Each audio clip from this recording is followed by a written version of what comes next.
வணக்கம். வைஜக் from Javadhu Vattipudur. Power writer அப்படிங்கிற யூடியூப் சேனல் மூலமாக உங்களை மீண்டும் சந்திப்பு ரொம்ப மற்ற மகிழ்ச்சி. அத்தோட எங்கள் சேனலை சப்ஸ்கிரைப் பண்ணுங்கள், பெல் பட்டன் அழுத்த மறந்துடாதீங்க. அத்தோட எல்லாத்துக்கும் ஷேர் பண்ணுங்கள். நடிகை த்ரிஷா எல்லோருக்கும் தெரிந்த முகம். தமிழ் சினிமாவில் பிரபல்யமான ஒரு முகம். இன்றைக்கி அவர் கையில் ஏகப்பட்ட படம் இருக்குது. தக் லைஃப், அப்புறம் குட் பேட் அக்லி, மற்றபடி சூர்யா 45, ராம் இப்படின்னு அடிக்கிட்டே போகலாம். ரொம்ப பிஸியான ஒரு நடிகை. அப்புறம் அப்பப்போ விமர்சனத்துக்கும் உள்ளாவார். மன்சூர் அலிகான் அந்த ரேஞ்சில் ஏதோ ஒன்று போட்டுக்கிட்டு உட்காந்துருப்பார். அப்புறம் 4 பேர் சொல்லத்தானே செய்வாங்க. மன்சூர் அலிகான் சம்பந்தப்பட்ட வகையில் சில பிரச்சனைகள்.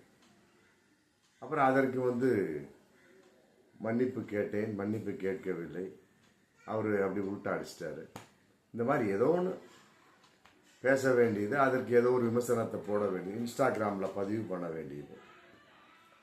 இந்த மாதிரி நடிப்பையும் மீறி ஏதோ ஒரு பதிவை போட்டு கொண்டிருக்கக்கூடிய நடிகை த்ரிஷா இன்னைக்கு ரொம்ப அற்புதமான ஒரு பதிவாக, இதை எதற்காக இவ்வாறு போட்டார் அப்படிங்கிற மிகப்பெரிய கேள்வியோடு இன்னைக்கு பதிவு ஒன்று போயிட்டுருக்கு. அதாவது லவ் எப்போதுமே வெற்றி பெறும்.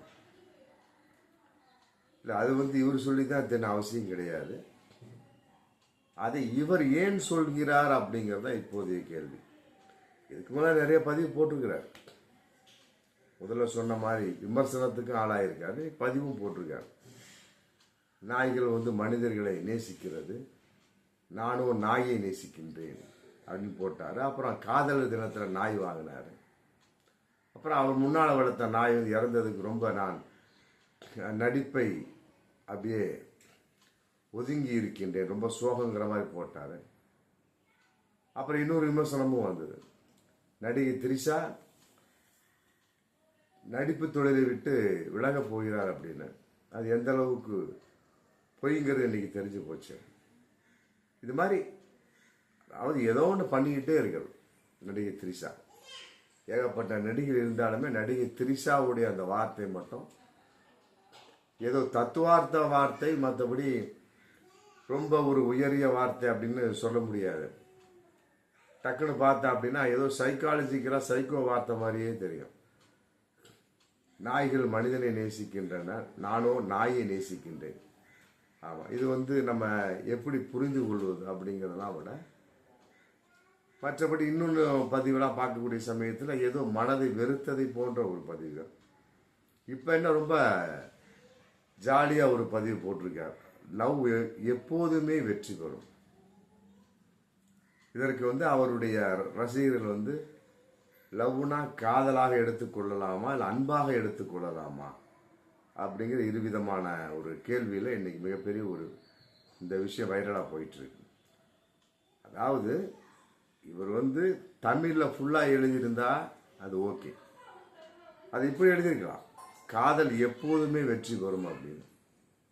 அப்படி எழுதலை, லவ் எப்போதுமே வெற்றி பெறும் அப்படின்னு போட்டிருக்காங்க இன்ஸ்டாகிராமில் அந்த பதிவு. இல்லை வேறு விதமாக போட்டு லவ் சக்சஸ் ஆல்வேஸ் அப்படிங்கிற மாதிரியும் போட்டுக்கலாம். ஆனால் இரண்டும் கலந்த மாதிரி அந்த பதிவு இருக்குது. நல்லா புரிஞ்சுக்கணும், இதில் ஒரு சைக்காலஜி இருக்குது. இதை வச்சு தான் நடிகை த்ரிஷாவை நம்ம ஏதோ சைக்காலஜிக்கலாக மனநிலை பாதிக்கப்பட்டிருக்கிறார் அப்படின்னு பல வீடியோக்கள் நாங்கள் போட்டிருக்கோம், பார்த்துருப்பீங்க. ஒரு மனுஷனை சைக்காலஜிக்கலாக பாதித்தவன் அப்படிங்கிறது அவனுடைய வார்த்தையில் சொல்லிடுவான், தன்னை யாருன்னு காட்டிடுவான் வார்த்தையில். ஆனால் நம்ம தான் நுணுக்கமாக பார்க்கணும். அதன் அடிப்படையில் இப்போ போட்டிருக்கார், லவ் எப்போதுமே வெற்றி பெறும். எப்போதுமே வெற்றி பெறுங்கிறத தமிழில் போட்டுட்டு லவ்ங்கிறத ஆங்கிலத்தில் போட்டிருக்கார். அதை காதல்னு போடலாம், காதல்னு போடல, ஆனால் லவ்னு போட்டிருக்காரு. இந்த இடத்துல நம்ம அந்த லவ்வை அன்பு என்று எடுத்துக்கொள்வதா காதல் என்று எடுத்துக்கொள்வதா, அதான் மிகப்பெரிய ஒரு கேள்விக்குறி இன்னைக்கு. ஆமாம், இதை வச்சு ஒரு பட்டிமன்றம் கூட பண்ணலாம். லவ் என்றால் அன்பா காதலா, அதான் ஆங்கிலம். ஆங்கிலம் என்பது ஒரு கிறுக்கு மொழி. எங்கள் அப்பா அடிக்கடி சொல்லுவார்.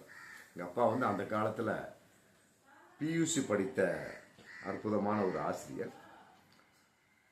எங்கள் அப்பா வந்து இன்னைக்கும் ஊரில் வந்து மாஸ்டர் ஜக் அப்படின்னா அவர் பேரை வச்சு தான் கூப்பிடுவோம். மாஸ்டர் ஜக்கரியா அப்படி தான் கூப்பிடுவாங்க. ஏன்னா அந்த அளவுக்கு அவர் எல்லா வகையிலையுமே அன்னைக்கே மாஸ்டராக இருந்திருக்கார். எங்கள் ஊரில் வந்து ஒரு தந்தி வந்துச்சு அப்படின்னா யாருமே படிக்க தெரியும் ஆங்கிலம். எங்கள் அப்பாவுக்கு தான் ஆங்கிலம் தெரியும். உடனே கொண்டு வந்து கொடுத்து படிக்க வைப்பாங்க. அன்றைக்கி வந்து டெலிகிராம் வரும். இன்றைக்கி தான் மெசேஜ் போயிடுச்சு, வாட்ஸ்அப்பு அப்படின்னு போயிடுச்சு. வாய்ஸ் மெசேஜ் இப்போ சீக்கிரம் போயிடும். அன்றைக்கி அப்படி இல்லை. இம்மிடியட்லி, அர்ஜென்ட்லி இன்னமும் ஒன்று போட்டு வரும். அது படிக்க தெரியாது கிராமத்து மக்களுக்கு. எங்கள் அப்பா தான் வந்து படித்து ஆங்கிலத்தில் படித்து தமிழில் சொல்லுவார். அது மாதிரி வந்து இப்போ ரெண்டும் கலந்த மாதிரி சொல்லியிருக்கார் நடிகை திரிஷா. லவ் எப்போதுமே வெற்றி பெறும், காதல் எப்போதுமே வெற்றி பெறும் அப்படின்னாலும் அது தனிப்பட்ட விஷயம். லவ் எப்போதுமே வெற்றி பெறும் அப்படிங்கும் போதுல கட்டாயமாக இதை வந்து நம்ம அன்புன்னெலாம் குறிப்பிடலாம் முடியாது.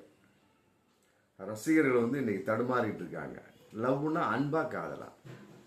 முன்னால் சொன்ன மாதிரி அது ஆங்கிலம் வந்து ஒரு கிறுக்கு மொழி. நல்லா புரிஞ்சுக்கணும். எப்படி வேணாலும் அர்த்தத்துக்கு கொண்டு வரும். ஐ லவ் யூ அப்படின்னு நீங்கள் ஒரு விஷயம் ஒரு பெண்ணை பார்த்து சாதாரணமாக சொல்லிட முடியாது. அதே ஒரு தாயை பார்த்து ஒரு பையன் சொல்லுவான் ஐ லவ் மம்மி அப்படின்பா. அது வேறு மாதிரியாக போயிடும்.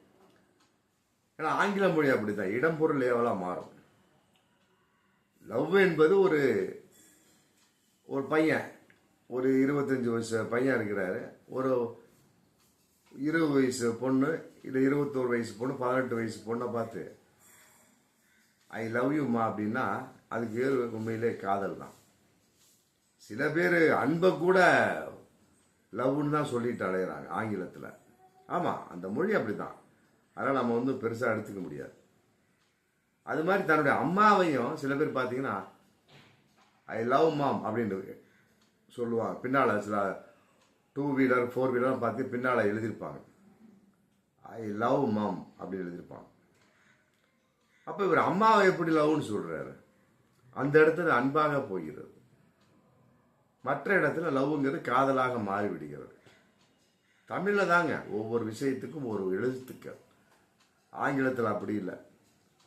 ஒரு விஷயத்தை நீங்கள் அந்தந்த இடத்துக்கு பயன்படுத்த பார்க்கணும். நீங்கள் வந்து தப்பாக பயன்படுத்திட்டீங்கன்னு வச்சுங்க, மிகப்பெரிய பிரச்சனை தான்.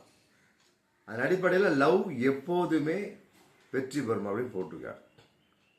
இந்த இடத்துல வந்து அந்த லவ்ங்கிறது காதலை மட்டுமே குறிக்கும். நல்லா புரிஞ்சுக்கணும்.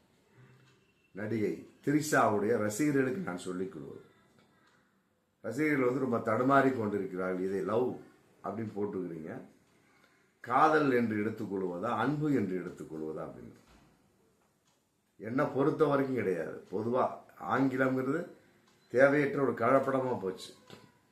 மூச்சு காத்துல கிருமி நாசினிகள் மற்றபடி தூசு கலந்ததை போல் அந்த ஆகிப்போச்சு. திராவிடத்தில் ஆரியம் கலந்ததை போல இப்படி அடுக்கிக்கிட்டே போகலாம். அதனால் வந்து லவ்ங்கிற வார்த்தை அப்படிங்கிறப்ப கட்டாயமாக இது காதல் தான். காதல் எப்போதுமே வெற்றி பெறும் அப்படின்னா எதுக்கு தேவையில்லாமல் ஒரு காதலை பற்றி பேச வேணும் அப்படிங்கிற கேள்வி இந்த இடத்துல வருது.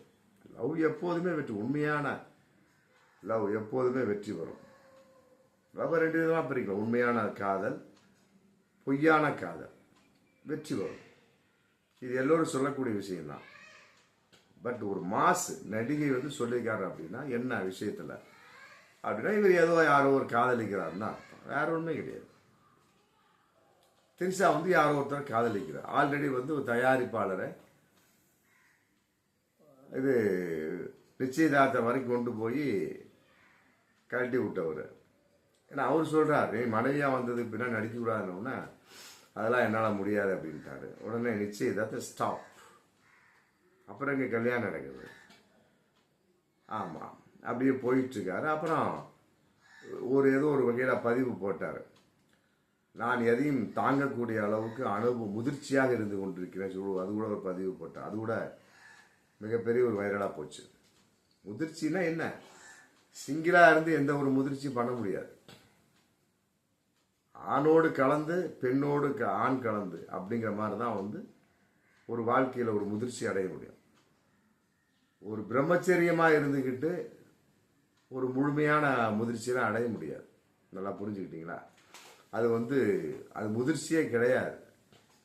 அது வேறு விதமான அர்த்தம். அதனால அந்த நேரத்துக்கு அவர் கழட்டி விட்டாரு. இப்போ லவ் பண்ணிட்டு இருக்கிறார் யாரோ ஒருவர் அப்படிங்கிறது தான் நாம் சொல்லக்கூடிய விஷயம். அதனால திரிஷாவை பொறுத்த வரைக்கும் காதலிக்க தொடங்கி விட்டார் அப்படின்னு தான் சொல்கிறோம். இனி வரும் காலங்களில் எந்த வருடம் அவர் காதலை வெளிப்படுத்தி மற்றபடி கல்யாணம் செய்து கொள்ள போகிறார் அப்படிங்கிறது அதையும் பதிவில் போடுவார். ஆமாம், அதையும் பதிவில் போடுவார். பார்த்துட்டு நம்ம அடுத்த வீடியோ பார்ப்போம். மீண்டும் சந்திப்போம். நன்றி.